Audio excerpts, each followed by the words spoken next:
Hi, welcome back to Blue Mountain Bushcraft and Outdoors. Today we're going to take a look at the Schrade SCHF 43, otherwise known as the Jessica X. Stand by.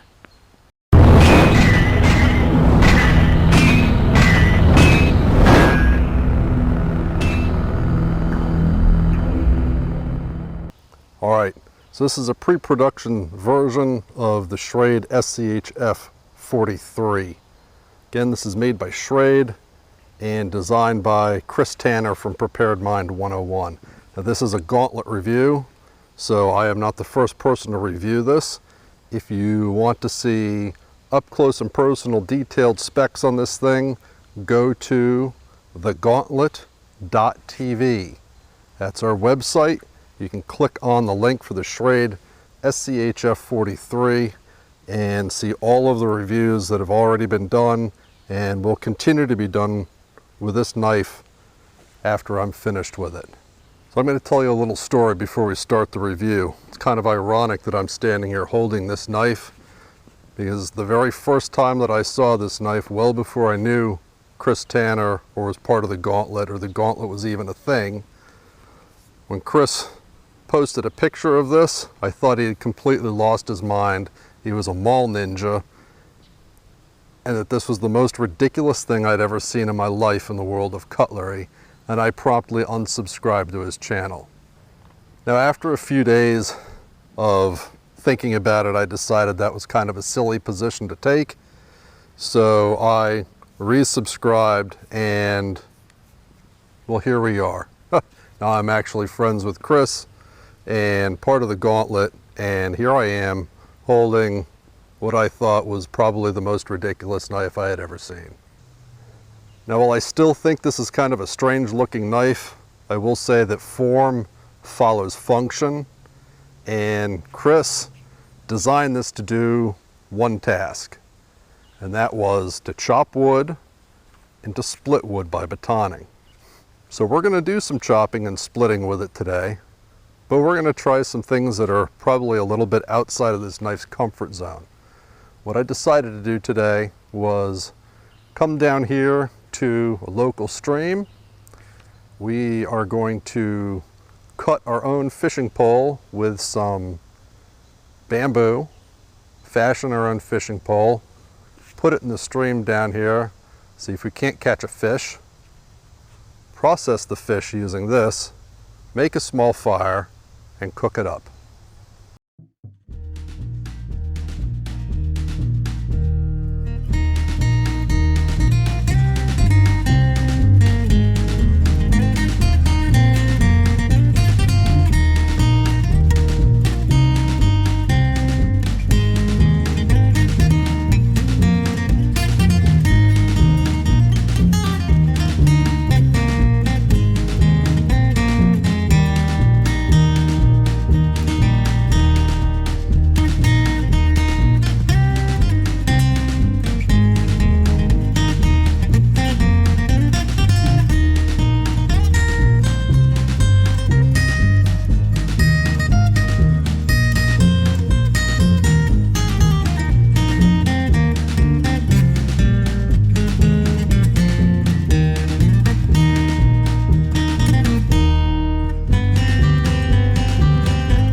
Well, we've got one fish that didn't make it through the catching process.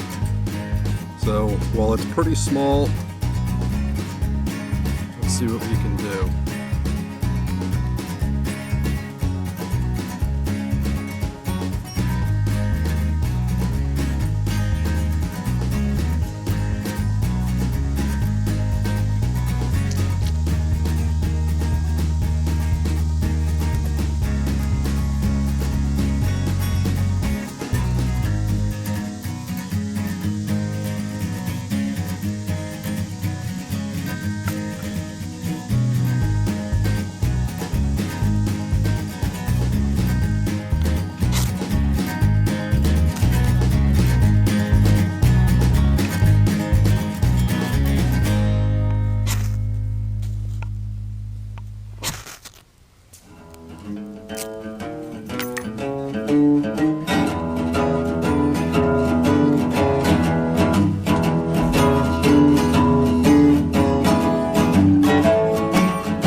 Okay, so after all that, what are my final thoughts on the SCHF 43? Well, it's still not my favorite knife by any stretch of the imagination. The 1070 steel that it's made out of seems to be excellent. It holds an edge well. I'm to understand that it originally did not come with a very good edge. This is not the factory edge that was provided to me, but the edge that it had on it, it's maintained pretty well. It'll need a little bit of touching up here in the belly, but there's no chips, there's no dents, there's no rolls, no dings, no nothing. So I'd say the steel material is very good. The coating seems to be holding up well. I think you can start to see some wear up here in the tip, but for all of the pounding that this thing's taking, the coating's holding up nicely. Once we get back here into the handles where I start to have some big issues with this knife.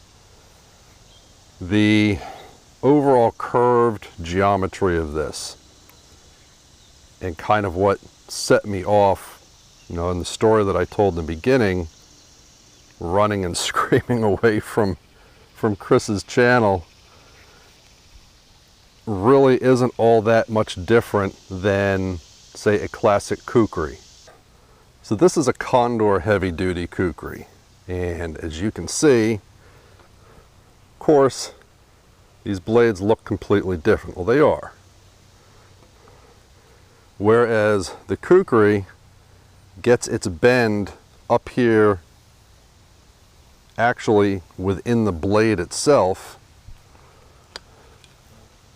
the SCHF 43 gets that bend before the blade starts.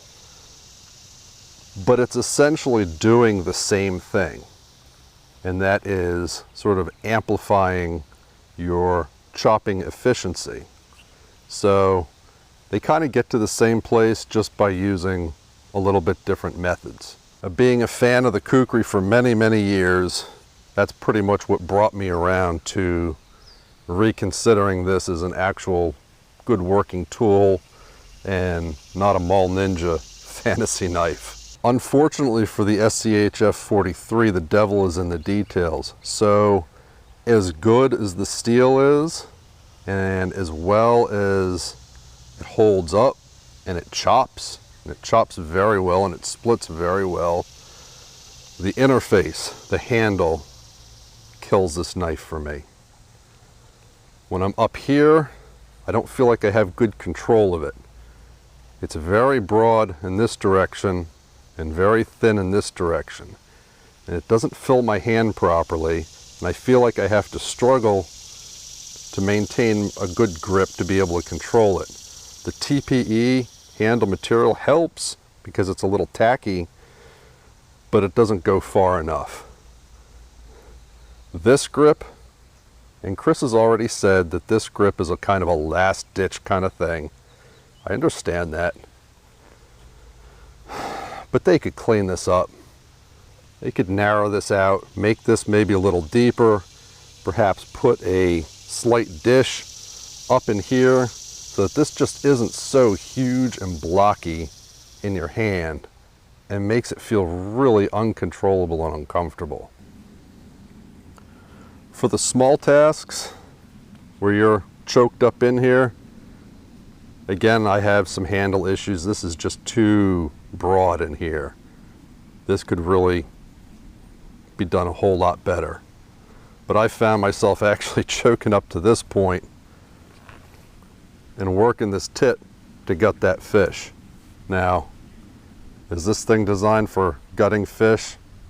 Hell no. Not even remotely. But it did it. It did it. And Chris didn't design it for that kind of stuff. So it's a chopper, not a fish gutter.